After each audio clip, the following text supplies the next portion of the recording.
So, ladies and gentlemen, welcome back to what I would consider a part 2 to the last module, because in today's module, we are not only getting into LinkedIn, but we are going to talk about some wizard advanced tactics when it comes to using Sales Navigator, as well as also using a LinkedIn automation. So that way you can almost duplicate yourself in a lot of senses, and so you can get the most bang for buck when you're using LinkedIn. And on that note, let's get into it.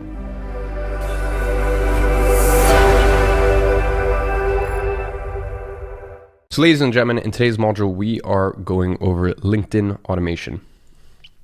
Now in today's teaching, we're going to be talking about getting the best ROI from LinkedIn, how to search for profiles using Sales Navigator, the fundamentals of manual outreach, how to sprinkle in automated outreach, as well as getting set up with WeConnect. So once more, full disclosure, I don't personally use LinkedIn for my agency, and especially for agency owners, I think it can be very time consuming, as well as, especially if you use Sales Nav as well as WeConnect, which is the automation that I'm, the monthly bills to do sort of start to rack up. But if you're a little further into your agency journey, if you have some money to reinvest back in your agency, and we're only talking $100 or so, $120 a month, something like that.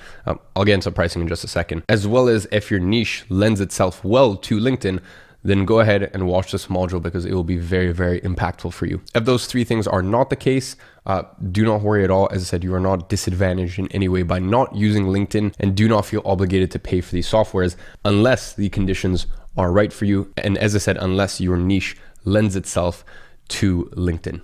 Now we'll get started with paying for LinkedIn. And believe it or not, this is actually a really difficult thing for me to research and talk about, because LinkedIn isn't exactly transparent when it comes to their premium offerings or their pricing model. Unlike, say, and not in any way speaking from experience here.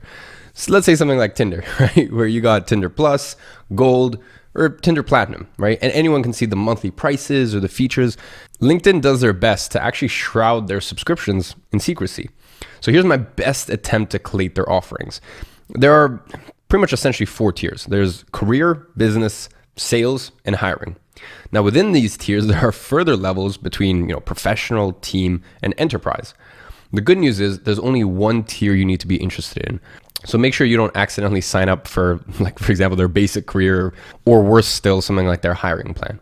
Instead, sign up to sales. Again, I can't confidently say the price within your specific country, but at the time of recording this is $49.99 a month. So basically £50 a month in the UK, or $80 in the USA. Now, whilst there are a number of benefits to this particular subscription, and I've listed some of those on screen right here, some of the most notable are in-mail messages. In other words, the ability to message people you're not already connected to.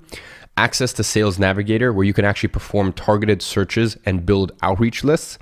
And finally, the ability to see who has viewed your profile in the last 90 days. Signing up is relatively easy, and I've included all this information in the plug and play. Now, once you sign up, obviously you have access to Sales Navigator. Now, if you thought LinkedIn was hard to navigate, just try Sales Nav. But luckily for you, I've included an in-depth, I think, once again, there's another 4 plug and plays that I created for this specific module. In fact, let me just pull one up for you. So you can see right here, this is everything within the Sales Navigator plug and play. By the time you watch this, I may have tweaked a few things here or there, but really this is absolutely everything you needed to know, with GIFs, with images, with, as I said, absolutely everything and anything you would need to know is in this plug and play right here. And then the next plug and play, you can actually see industry lists, which kind of builds on the last plug and play. And then further to that, you can also see a lot of information about sending LinkedIn messages. This is a very, very in-depth one, as well as some examples right here, different message templates, etc., etc. But as always, bear in mind, these templates and examples are given here, but that doesn't mean you should copy it word for word. And either way, you can just go to the resource section and you can see our whole outreach template section, and that'll give you some more ideas, etc., etc. Now, let's start off with the basics of Sales Navigator. Now, there are 4 main components. The first is your network, which is essentially a more advanced version of the LinkedIn homepage that's tailored to accounts and leads you've expressed an interest in. So basically what LinkedIn does is it collates external news sources and most relevant updates to key accounts and leads you're following. For example, whether they've started a new position or a new role or made any significant update to their profile. Next, you have account lists. Now, these aren't going to be super relevant to you unless you're an agency owner who actually prospects and works with much larger corporations. And the chances are, if you're watching Agency Navigator, probably you're not, right? Because what this does is this allows you to follow all the updates from everyone working in a single company, including who's joined, who's left, relevant news, and a few other things. Now, lead lists are far more relevant to most agency owners, and what they are simply your saved lists comprising users in LinkedIn that you've already searched for. Let me give you an example here. If you work with yacht brokers, right, you would have searched for yacht brokers in UK, USA, and Canada and saved them to a specific list. And what we'll do is aggregate all those together in a specific list. And as I said, you can see if anything changes within that. Finally, you have the messenger. And if you're going to rely on LinkedIn as a method of outreach, this should be as important as your email inbox, bookmarked on your browser and checked regularly. Now let's get started with a feature you'll use most regularly searching. Now, because searches are so important and so repetitive, LinkedIn actually offers you the chance to set a default preferences that you can easily toggle on and off during searches. I highly recommend you check the plug and play for some more specific nuances of these parameters, but for now, you should basically just be aware that the most important things to select are geography, company size, seniority level. Now, obviously, it's down to you where you choose to operate, and although in the screenshot, I've only selected United States and United Kingdom, don't be afraid to go further afield, whether in English-speaking countries or really wherever you can speak the language. Again, for company size, the majority of agency owners here will be used to and prefer working with smaller businesses. I would recommend that you only search for self-employed and 1 to 50 employees. Finally, for seniority level, go through owner to director. Now, when you start searching on LinkedIn for leads, most often you will toggle on these preferences using the button on the top right. So the only variable you'll be changing is the keywords you use. This is where something really useful but slightly complicated sounding comes in that LinkedIn offers, and this is actually called a Boolean search. Now again, make sure you check out the plug and play for a full explanation, but I'll give this as an example. Now, let's say you're working with an ethical fashion retailer. You might search for vegan. Now there's only one problem though. You're gonna be deluged with vegan food companies. Now what a Boolean search is simply a way to include one search term whilst excluding another. So for example, you could type in vegan as your intention was, and then in uppercase, not followed by food. So this tells LinkedIn that you're looking for vegan companies, but not ones that mention food. Hope that makes sense. Now your search results will appear in a screen like this. And as you can see, I've used a Boolean search term to generate this search. With this list, you have a few options of what to do next. First, you can save, connect with, or in-mail individual leads. So, let's say I really like the look of Gordon Lott. I could just use one of my in-mail messages to actually message him directly. Alternatively, I could go through the search results and find accounts like Gordon's that I want to interact with later, either individually or by selecting multiple accounts at the same time. Then I click on the 3 dots to the right of save and save them to a list. Finally, I can save these searches using the button at the top right. There's a few reasons you might want to do this. The first is that it's yielded great results, but you don't actually have the time to go through them all, in that one sitting, okay? This is probably the case if, once again, you've hit a gold mine, you've generated hundreds of results, but you just don't have the time to go through them there and then. Now, the next is that you want to keep tabs on this list and continuously revisit it for new entries. LinkedIn will automatically update this search based on new entries, and you can set up a notification so that anytime someone joins this list, you're actually reminded. So as I said, it updates real time. And as mentioned before, you might hit a gold mine list and you may just not have the time to go through it there and then. So this way it'll remind you and you can keep coming back to it later and later. Finally, if you're going to use the LinkedIn automation that I'll talk about in just a second, you want to save this list so you can actually copy the URL for later. Now I want to talk about outreach for LinkedIn, but before we get onto that, I really just want to stress that you're inside of Agency Navigator.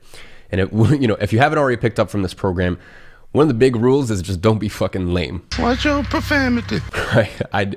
Really there's no other elegant way to put it. You see, LinkedIn is a place for business owners. So the worst thing that you can be is either a scummy salesman or a psychopathic service provider that just bothers everyone. LinkedIn is a place for sharing advice, professional discussions, and connecting with other business owners. So please bear this in mind before we get into the realm of outreach inside of LinkedIn. Now, again, I don't really use LinkedIn, and I'll admit I would have skipped past this had I not been looking for good examples. But if someone emailed me something like this, I'd most certainly respond. In this instance right here, Brittany has taken the time to look through my profile, read something I've written, and actually offered to share something with me I might find interesting. By the way, this isn't a textbook example of good outreach, right? It's just a simple illustration of the difference that basic personalization makes. And if you're wondering how valuable these messages are compared to just selecting connect, well, let me show you my personal invitation requests on LinkedIn. Now, as you can see, while I scroll through this, I have 800 pending requests and only a handful of users have opted to send me messages. These are going to be the profiles that I click on first and I'm most likely to connect with. So outside of cold outreach, the next type of outreach is going to be people who have already either viewed your profile or actually engaged with some of your content. Now, depending on the extent in which you use LinkedIn, you're going to start, the profile funnel and just building up a little bit of niche authority. You're going to start to get more foot traffic to your LinkedIn profile, right? So you're going to start to get more comments, more views, more this and that. And if someone's viewed your profile and you're using SalesNav, or for example, someone has engaged with your content, that provides you with a really good jumping off point to then send a message to them. Now, if someone has liked your post, message them, thank them, maybe either send them another article or maybe spark a conversation, but something that's non-salesy, feels very low pressure and just flows naturally. The final step of LinkedIn is automation. And this is arguably the most important element. And if you choose to focus on LinkedIn for outreach, I would completely understand it if you chose to forego posting regularly and networking in groups. While these make it easier to carry out automation and perform outreach, setting up a consistently running script that delivers messages without your input is the most effective method of using LinkedIn. Now, there are various softwares that allow a degree of automation on LinkedIn, but part of the problem lies with the fact that LinkedIn doesn't actually endorse or, honestly, even allow any of these platforms to exist. And whilst, obviously this course will be updated, I will update the plug and plays. If anything changes with LinkedIn, I will change this module, right? Because as I said, I will caution you right now and say that this software may be banned by LinkedIn. Unlike Lemlist, for example, these softwares explicitly go against LinkedIn's terms and conditions. Of course, that's what makes them so useful. Now, this software is called WeConnect. As always, I will leave a link to this in the plug and play. Now, this is a relatively cheap software at just $49 a month, although bear in mind this must be used in conjunction with Sales Navigator, so just factor that into the cost. Now, when you first log in, your dashboard will look like this, showing the stats from your campaigns. Now, as you can see, there are multiple campaign types that this software offers, but we'll only be focusing on the two most useful. Now, before you set up a campaign, you actually have to import a list into WeConnect. Now, this is a slightly complicated and complex thing to do, so bear with me. You start back in Sales Navigator with either your saved searches or just do a brand new search, add in your parameters, and in all fairness, 10 minutes ago, I just showed you how to do all this. So hopefully it's still fresh in your mind. And then you head to the search bar of your browser. So, you'll add in the parameters, you do your search, and then you go to the search bar of your browser and you actually take that URL and you copy it. Next, return back to WeConnect and go into the Save List tab. Here, you can paste the URL that you copied from LinkedIn and then just click search. Now, it will take a couple of hours to populate the list, but once contacts start to appear, you can save this list using a naming convention of your like. By the way, naming convention just means like the way that you like to organize, your campaigns and this and that, et cetera, et cetera. So yeah, naming convention. Now, once that's done, you can continue to the campaign stage and select the objective. Now, the structure for both campaigns is almost identical, so we'll focus on messaging first connections here, okay? Bear that in mind, first connections. So select that in the campaign type, select your prospect list, and then click save and continue. Now you'll be given the option to personalize your message. You can include mail merges such as first name, company name, and position. Now inside of the plug and play for this module, which I'll open up in just a second, I'll give you guys an example outreach template. My personal recommendation, if you have one, would be to include some sort of case study or short explainer video, or for example, even on your website, if you've just got if there's a very straight path for someone to go on your website, they see some of your stats, maybe you have a short video, and then you tell them to book in a 15-minute audit call, a 15-minute demo, whatever. We've already talked about offer and angle, whatever your angle is to the meeting. Because here's the thing, you want to try to get as much foot traffic to your website, your case study, whatever the best point to send them to before they book in a call is. And look, even though you use WeConnect, that doesn't stop you from doing your own manual outreach. It's just if you're doing WeConnect and you have that asset there, the other thing that you could do, for example, is you could have a success wall. right? And just have all of your case studies just in a success wall, a little bit about what your agency does, kind of like almost a long form sales page. And then you can drive people to that instead. So ladies and gentlemen, let me just quickly show you the plug and play. As I said, you have the full instructions here, step by step for WeConnect. I show you guys how to set up, follow-up messages. I show you guys how to invite new connections, the recommended first message, the schedule, messaging first connections, the actual campaign structure, some different outreach templates, etc., etc. So it's all in the plug and play, the kind of nitty gritty of it. So ladies and gentlemen, the action step for today is I want you to create your own script for automated LinkedIn outreach. So as always, when it comes to Agency Navigator and some of these more complex or intense modules, as I said, the goal is to keep things punchy, high level in the module, and then give you, aggressive, excessive amounts of detail in the plug and play. So as always, I hope you guys enjoyed. Check out those plug and plays below this module. I'll catch you guys in the next one.